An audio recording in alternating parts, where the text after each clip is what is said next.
कैसे हो दोस्तों आप? आज की इस वीडियो हम बहुत कुछ सीखने वाले हैं। वीडियो को सुनने से पहले चैनल को सब्सक्राइब कर लीजिए। चलिए दोस्तों, वीडियो की शुरू करते हैं। श्री कृष्ण कहते हैं, जिससे भी प्रेम करो, उसको कभी पूरी तरह से मत बताओ कि मैं आपसे प्रेम करता हूं या करती हूं। सामने वाले को जिस दिन समझ आ जाएगा कि तुम उसे गहन प्रेम करते हो, उस दिन से वह उस रिश्ते में जरा सी भी कोशिश करना बंद कर देगा और वह सिर्फ तुम्हारा फायदा उठाएगा। यह कड़वा है पर सच है।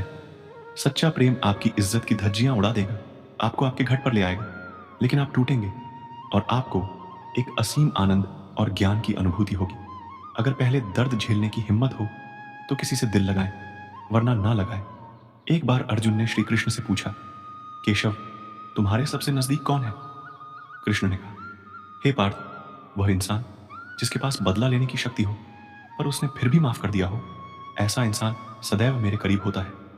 जिस इंसान की सोच और नीयत अच्छी होती है, भगवान उसकी मदद करने किसी ना किसी रूप में जरूर आते हैं। सौभाग्यशाली होते हैं वह लोग जिन्हें समय और समझ एक साथ मिलते हैं, क्योंकि अक्सर समय पर समझ नहीं आती और जब समझ आती है तो समय हाथ से निकल जाता है। जिंदगी में हर मौके का फायदा उठाओ, पर किसी के भरोसे का नहीं। मौन रहने पर मूर्ख भी विद्वानों की कोठी में आ जाता है। हर रिश्ते की एक मर्यादा होती है और हमें उस मर्यादा को कभी तोड़ना नहीं चाहिए, क्योंकि जब रिश्तों की मर्यादा टूट जाती है तो बहुत कुछ खत्म हो जाता है। जब इंसान अपनी गलतियों का वकील और दूसरों की गलतियों का जज बन जाए तो फैसले नहीं फासले होते हैं। कभी किसी की बुराई मत करो, क्योंकि बुराई तुम में भी है और जुबान दूसरों के पास भी है। सच्चा स्नेह करने वाला केवल आपको बुरा बोल सकता है, पर कभी आपका बुरा नहीं कर सकता, क्योंकि उसकी नाराजगी में भी आपकी और दिल में आपके प्रति सच्चा स्नेह छुपा होता है। यह सत्य है। लोग अकेलेपन से डरते हैं, परंतु यह भी सत्य है कि कई लोग अकेलेपन में ही सुधर हैं।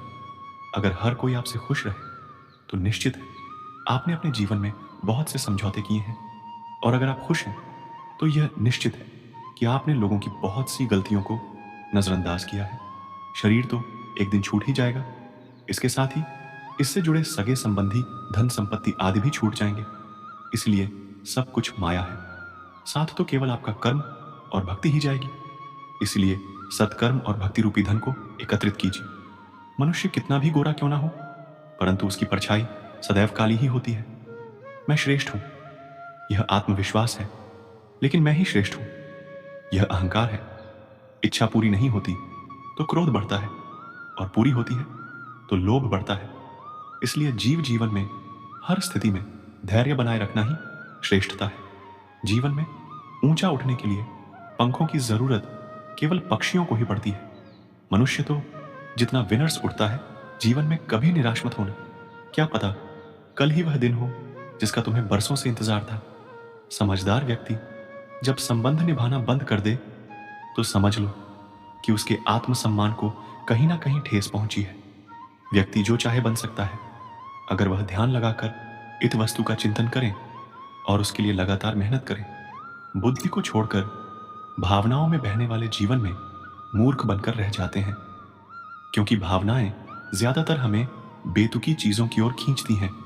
इसलिए बुद्धि के हिसाब से काम करें, भावनाओं के हिसाब से नहीं।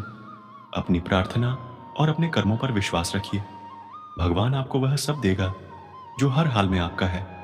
अगर अकेलापन है तो उसे एक वरदान समझिए, क्योंकि परमात्मा ने तुम्हें खुद में सुधार लाने का थोड़ा अधिक समय दे दिया है। तुमने खुद को कमजोर मान रखा है, वरना जो तुम कर सकते हो वह कोई दूसरा नहीं कर सकता। साथ रहकर जो छल करे उससे बड़ा शत्रु कोई और नहीं हो सकता, और जो हमारे मुंह पर हमारी बुराइयां बता दे उससे बड़ा हमारा मित्र कोई नहीं हो सकता। सहारे इंसान को खोखला कर देते हैं और उम्मीदें कमजोर अपनी ताकत के बल पर जीना शुरू कीजिए। आपका खुद से अच्छा साथी और हमदर्द कोई और नहीं हो सकता। यदि किसी काम को करने में डर लगे तो याद रखना, यह संकेत है कि आपका काम वाकई में बहादुरी से भरा हुआ है। जिंदगी में जितना अधिक उम्मीद करेंगे उतना ही अधिक निराशा हाथ लगेगी। कर्म में विश्वास रखिए, आपको अपनी अपेक्षाओं से सदैव अधिक मिलेगा। किसी भी बात से हिम्मत ना हारना, क्योंकि ठोकरें इंसान को चलना सिखाती है। आज आप जो संघर्ष कर रहे हैं, वह उस ताकत को विकसित कर रहा है जिसकी आपको कल जरूरत है। दर्द आपको मजबूत बनाता है, आंसू आपको बहादुर बनाते हैं, दिल की धड़कन आपको समझदार बनाती है। इसलिए बेहतर भविष्य के लिए अतीत को धन्यवाद दें। एक सामान्य व्यक्ति भगवान से यह प्रार्थना करता है कि मुझे समस्याएं मत दो, लेकिन एक महान व्यक्ति भगवान से यह प्रार्थना करता है कि मुझे समस्याओं का सामना करने के लिए शक्ति दो। 5 चीजों को अभी छोड़ दीजिए। सबको खुश करना, दूसरों से उम्मीद रखना, अपने भूतकाल में जिंदगी जीना, अपने आप को किसी से कम आंकना और बहुत ही ज्यादा सोचना। तभी आप बेहतर जिंदगी जी पाएंगे। जो लोग हमसे कहते हैं कि वो हमसे बहुत प्यार करते हैं, अक्सर वही लोग हमारा दिल दुखाने में कोई कसर नहीं छोड़ते। जिस इंसान पर हम सबसे ज्यादा भरोसा करते हैं, वह हमसे झूठ बोलने से पहले एक बार भी नहीं सोचता। आजकल किसी के गुणों से ज्यादा रंग रूप और कपड़ों को भी देखा जाता है, पर याद रखना, रंग और कपड़े तो एक दिन धोखा दे जाते हैं। जिसमें गुण है वही हमेशा साथ निभाएंगे। जिस इंसान ने आपको एक बार धोखा दिया है, उसे चाहे आप कितना भी माफ करो, वह एक दिन आपको फिर से धोखा देगा। क्योंकि इंसान की सूरत तो बदल सकती है, लेकिन सीरत कभी नहीं बदलती। जिस इंसान पर प्यार में हम सब कुछ लुटा देते हैं, बदले में सिर्फ प्यार देने तक कभी उसकी औकात नहीं होती। मदद लेने तो सब आ जाते हैं, लेकिन जब आपको मदद की जरूरत होती है तो मदद करने वाला कोई नहीं दिखता। कभी किसी और के लिए जीने का प्रयास मत करो, किसी और की दृष्टि में अच्छा बनने की चेष्टा मत करो। हम अकेले हैं, अकेले ही जाएंगे। हम जैसा कर्म करेंगे वैसा ही फल पाएंगे। जो बीत गया उसे भूल जाओ, जो कर रहे हो उस पर विश्वास रखो, जो होगा उसकी चिंता छोड़ दो। बस तुम्हें मात्र अपने कर्म करने हैं। पुरस्कृत करने का कार्य नियति का है। अच्छे कर्म अच्छे ही फल देते हैं। जो अपने परिवार से अत्यधिक जुड़ा है, उसे भय और चिंता का सामना करना पड़ता है, क्योंकि सभी दुखों की जड़ लगाव है। इसलिए खुश रहने के लिए लगाव छोड़ देना चाहिए। वह जो हमारे चिंतन में रहता है वह करीब है, भले ही वास्तविकता में वह दूर क्यों ना हो। लेकिन जो हमारे हृदय में नहीं है, वह करीब होते हुए भी बहुत दूर है। जिसका ज्ञान बस किताबों तक सीमित है और जिसका धन दूसरों के कब्जे में है, वह जरूरत पड़ने पर न अपना ज्ञान प्रयोग कर सकता है, ना ही धन। जो लोग परमात्मा तक पहुंचना चाहते हैं, उन्हें वाणी, मन और इंद्रियों की पवित्रता और एक दयालु हृदय की आवश्यकता होती है। एक बार की बात है, एक गरीब लड़का छोटे मोटे सामान बेचकर अपने घर का खर्च और स्कूल का फीस जुटा आता था। वह बहुत मेहनती और ईमानदार था। हर रोज की तरह वह सामान बेचने गया और सामान बेचते बेचते थक गया। उसे भूख भी लग गई, इसलिए उसने सोचा कि अगला जो भी घर आएगा, मैं वहां पर सामान के बदले पैसे नहीं बल्कि खाना मांग लूंगा, ताकि मेरा पेट भर जाए और मैं अच्छे से काम कर सकूं। ऐसा ही सोचकर वह अगले घर की तरफ बढ़ा और दरवाजा खटखटाया। दरवाजा खुला तो एक लड़की बाहर आई।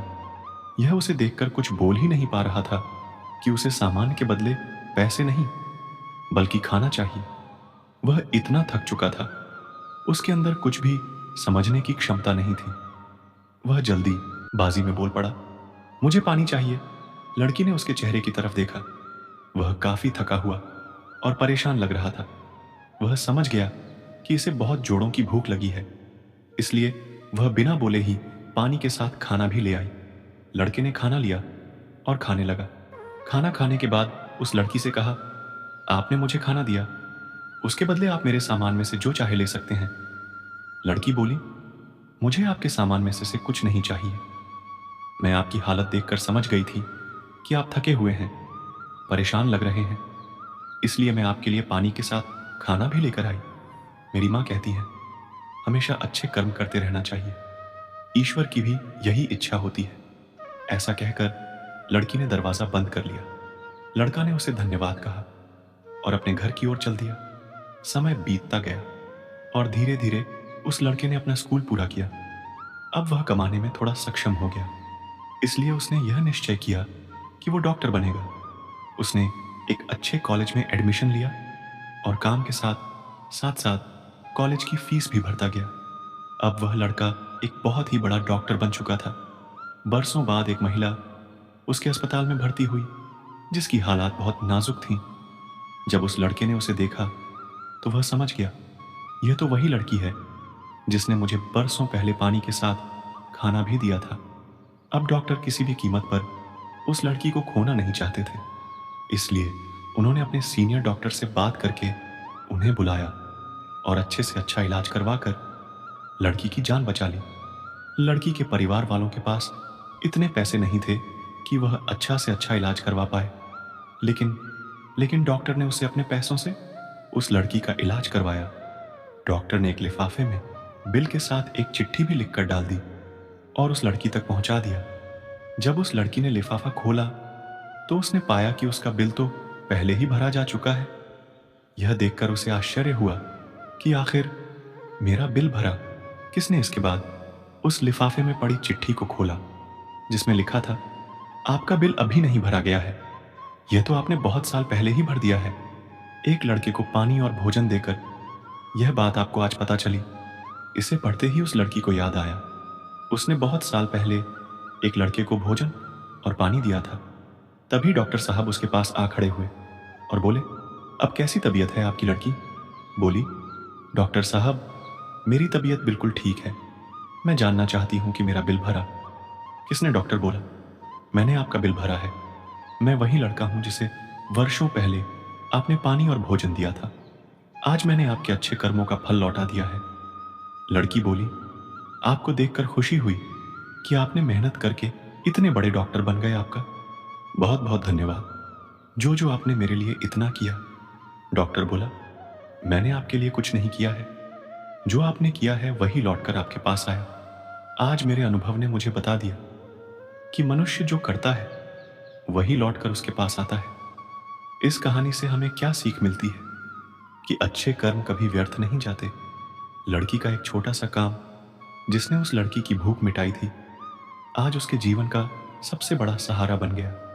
ये कहानी हमें प्रेरित करती है, हमें दूसरों की मदद करने के लिए तैयार रहना चाहिए और अच्छे कर्म करते रहना चाहिए, क्योंकि अच्छे कर्मों का फल अवश्य लौटता है, भले ही देर से क्यों ना लौटे। दोस्तों, इस वीडियो में बस इतना ही। मिलते हैं अगले वीडियो में।